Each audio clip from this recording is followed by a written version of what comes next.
This is the DV9000 that will not turn on with the original adapter.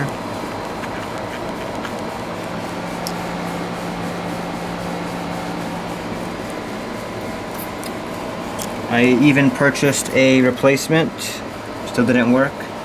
However, it does work when plugged into a DV6000 adapter. It's now on. And if I plug it into this adapter again,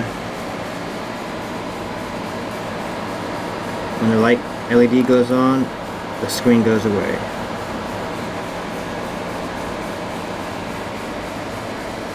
And I have no idea why that is.